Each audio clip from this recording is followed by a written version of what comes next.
یا 2018 کے الیکشن میں جو کچھ جھرلو پھیرا گیا،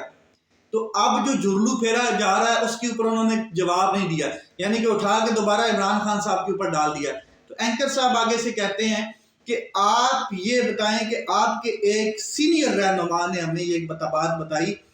خواجہ آصف صاحب کا، بلکہ انہوں نے نام بھی لیا کہ مجھے 2019 میں ایک اسٹیبلشمنٹ کی جانب سے آفر آ چکی تھی کہ آپ آئیں ہمارے ساتھ بیٹھیں اور پنجاب آپ لے جائیں۔ تو اس کے اوپر انہوں نے کہا کہ جی وہ خواجہ صاحب سے آپ خود بات کریں، ان کا انٹرویو لیں۔ انہوں نے کہا نہیں، آپ کی جانکاری کے بغیر وہ کیسے گئے پھر ملنے، اسٹیبلشمنٹ کے ساتھ ان کی ملاقات ہوئی، وہ بلکہ مل کے بھی آئے۔ تو اس کے اوپر بھی انہوں نے سوال گول کر دیا۔ جب بات آتی تھی کہ پیچھے کون سپورٹ کر رہا ہے ان محرکات کے پیچھے جو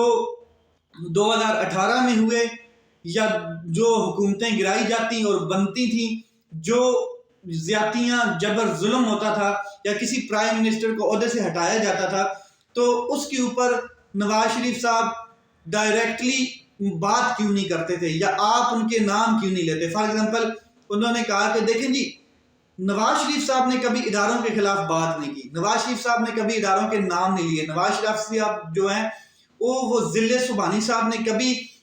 بائی نیم کسی کو میر جعفر میر صادق نہیں کہا۔ عمران خان صاحب تو میر جعفر اور میر صادق کہتے تھے جب بھی ان کی حکومت گئی۔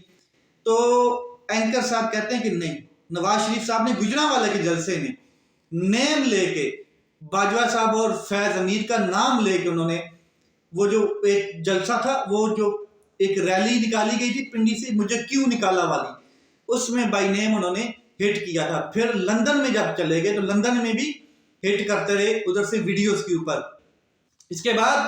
ان سے ایک اور سوال کیا جاتا ہے، اور سوال تو بہت سے کیے گئے، لیکن جو مین سوال ہیں ان کے اوپر میں آج بات کر رہا ہوں۔ کہ مین سوال جو کیے گئے ہیں کہ اربوں روپے کی آپ کی اثاثے ہیں، تو آپ کے کتنے اثاثے ہیں ذرا یہ بتائیں، کیونکہ میرے پاس 2019 کی لسٹ موجود ہے، آپ ذرا اپنے اثاثے بتائیں۔ تو شہباز شریف صاحب نے کہا کہ میرے اثاثے سارے ڈکلیئرڈ ہیں،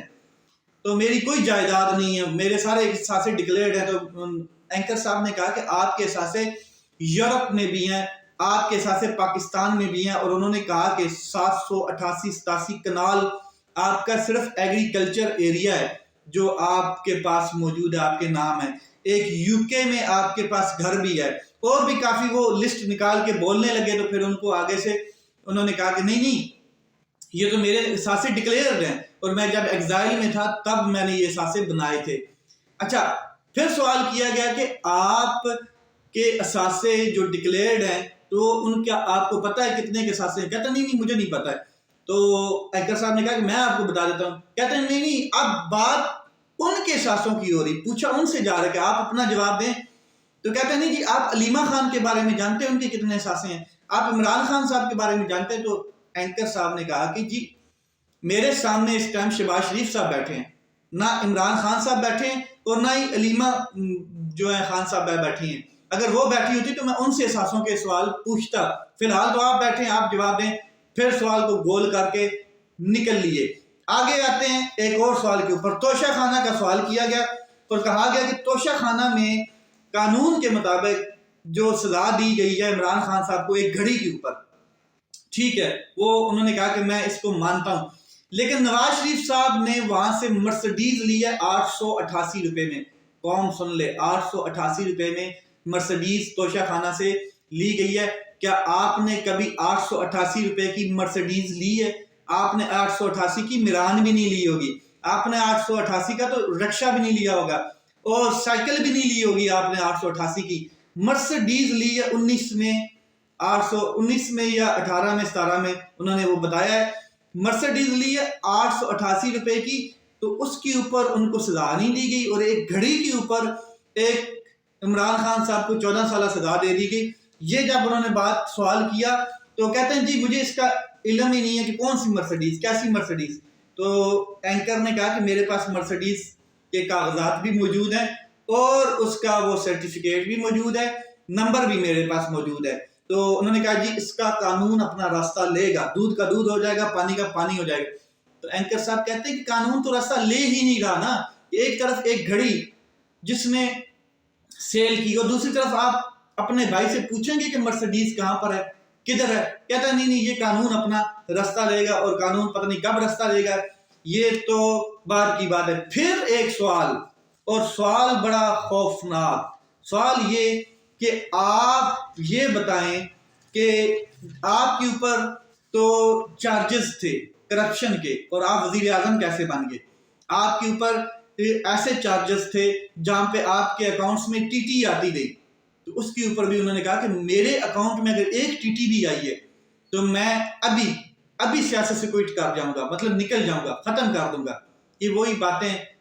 کبھی مائک اچھال دینا، کبھی ڈائس کے اوپر سارے مائکس کو ہاتھ مار دینا، کبھی میں ایک دھیلے کی کرپشن نکل آئے میں سیاست چھوڑ دوں گا، اس طرح کی کہانیاں دیتے رہے، لیکن خود کو ایسے ایکسپوز کیا اس اینکر کے ذریعے کہ اینکر نے ان کا لتاڑا نکال دیا، اور پھر کہا گیا کہ آپ کی ٹی ٹیز نہیں آئی ہیں، تو آپ کے بیٹے کی ٹی ٹی، نہیں میں اس کو نہیں جانتا ہوں، آپ اپنے بیٹے کے ذمہ دار نہیں ہیں، نہیں میں اس کے کاروبار کا ذمہ دار نہیں، وہ اپنا کاروبار خود دیکھتا ہے اور میں نہیں جانتا ہوں۔ پھر سوال کیا گیا کہ ان کے اثاثے جو ہیں، ان کی جو ٹی ٹیز آتی نہیں ہیں وہ تو آپ جانتے ہیں، نہیں جی میں ان کا ذمہ دار نہیں ہوں، آپ ان سے پوچھیں، یہ سوال ان سے بنتا ہے، میرے سے نہیں بنتا ہے۔ آگے آ جائیں ایک بہترین قسم کا سوال، سب سے مزے کا سوال جس کا میں خود سن کے حیران ہو گیا، کہتے ہیں جی ایون فیلڈ اپارٹمنٹ جو ہیں وہ لندن کے، جن کے اوپر اتنا ہنگامہ بنا، جن کی وجہ سے آپ کے اوپر اور نواز شریف صاحب کے اوپر اتنے کیسز ہوئے اور آپ نے ابھی تک کوئی جواب نہیں دیا، ایون فیلڈز جو ہیں کس کے ہیں؟ تو کہتے ہیں مجھے معلوم ہی نہیں ہے وہ کس کے ہیں، مجھے نہیں معلوم۔ یہاں پر انہوں نے ایک اور چیز کہی کہ میں نے آپ کو کہا تھا کہ میرے ساتھ فیئر کوسچن کرنے، ان فیئر کوسچن آپ نہیں کر سکتے، اور یہ آپ ان فیئر کوسچن کر رہے ہیں۔ بات سمجھ آ رہی ہے آپ کو کہ ایون فیلڈ جس میں as a prime minister Shehbaz Sharif صاحب اپنے بڑے بھائی ضلع سبحانی باؤ جی کو ملتے رہے جا کے، جہاں پر بلاول بھٹو بھی ملتے رہے، جہاں پر آرمی چیف کے فیصلے کیے گئے 9 نومبر کے، جہاں پر جا کے فیصلہ کیا جاتا ہے کہ اس کو آرمی چیف لگانا ہے، اس کو نہیں لگانا ہے، وہ ایون فیلڈ اپارٹمنٹ کس کے ہیں یہ شہباز شریف صاحب کو پتہ ہی نہیں تھا، اور وہاں پر آپ کا پرائم منسٹر جا کر بیٹھکیں کرتا رہا، اور پاکستان کی نیشنل سیکیورٹی کے سب سے بڑے ادارے کا جو آرمی چیف ہوتا ہے اس کی تعیناتی کے بھی فیصلے وہاں سے کرواتا رہا، لیکن یہ نہیں پتا کہ وہ اپارٹمنٹس کس کے ہیں۔ اور پھر پوچھا گیا کہ 190 ملین پاؤنڈ میں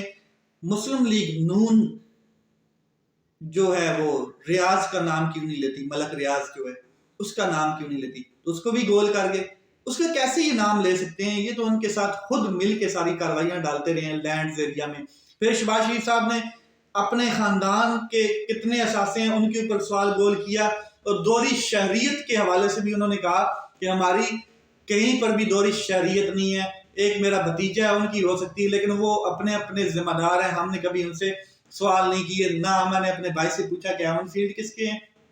نہ میں نے اپنے بھتیجوں سے کبھی پوچھا، اور نہ میں نے اپنے بیٹوں سے کبھی پوچھا کہ ٹی ٹی کب آئی، کیس کی آئی، کیوں آئی اور کیا ہونے جا رہا ہے۔ اس کے بعد شہباز شریف صاحب سے جو بھی سوالات کیے گئے، چاہے وہ اثاثوں کے بارے میں ہو، چاہے وہ میر جعفر اور میر صادق کے بارے میں ہو، چاہے وہ کسی صحافی کے اریسٹ ہونے کے بارے میں ہو ان کی حکومت میں، فار ایگزامپل ان کی حکومت میں عمران ریاض خان صاحب کو اریسٹ کیا گیا، تو کہتے ہیں کہ جی میں نے 2 دفعہ کینیا کے صدر کو کال کی کہ اس کو ارشد شریف صاحب کے حوالے سے، یعنی کہ سوال کیا کیا جا رہا ہے عمران ریاض خان صاحب کے حوالے سے، جواب دیا جا رہا ہے ارشد شریف کے حوالے سے۔ ارشد شریف بھی ان کے اعصاب پر ابھی سوار ہے، نہ حق قتل تھا اس کا، نہ حق شہادت تھی، اور اس کو اس طریقے سے شہید کیا گیا کہ اس کی مثال نہیں ملتی ہے، لیکن وہ جو ناحق خون ہوتا ہے وہ اعصاب پہ سوار ہوتا ہے، تو یہ ناحق خون جو کیا گیا، یہ آج بھی سوال عمران ریاض خان کا کیا جا رہا ہے کہ آپ کے دور میں عمران خان جو ہے، عمران ریاض خان اینکر پرسن، ان کو اریسٹ کر لیا گیا اور وہ کس طریقے سے واپس آئے وہ بول تک نہیں سکتے، تو انہوں نے آگے سے جواب دیا، دیکھیں عمران خان صاحب جو ہیں ان کے دور میں بھی یہ چیزیں ہوتی تھی، عمران خان صاحب کے دور میں مطیع اللہ جان کو اریسٹ کیا گیا اور وہ 48 گھنٹوں میں واپس آ گئے تھے، کس نے کیا یہ انہوں نے کبھی کوئی بات نہیں بتائی، اور یہ کہتے ہیں ٹھیک ہے پھر عمران خان صاحب کے دور میں جو اریسٹ ہوا وہ جلدی آ جاتا تھا تو میں نے تھوڑا لیٹ کروا دیا، یہ چیزیں ہوئی۔ یہ انٹرویو تھا، لیکن اپنے آپ کو بھرپور طریقے سے ایکسپوز کیا 2 دن پہلے۔ اب قوم دیکھ لے خود کہ شعور بھی رکھتی ہے، عقل بھی رکھتی ہے اور پڑھی لکھی بھی ہے، جو نہیں پڑھے لکھے ان کو بھی سمجھائے، ان کو یہ انٹرویو دکھا دے کہ کس طریقے سے سوال کیا تھا، جواب عمران خان تھا، سوال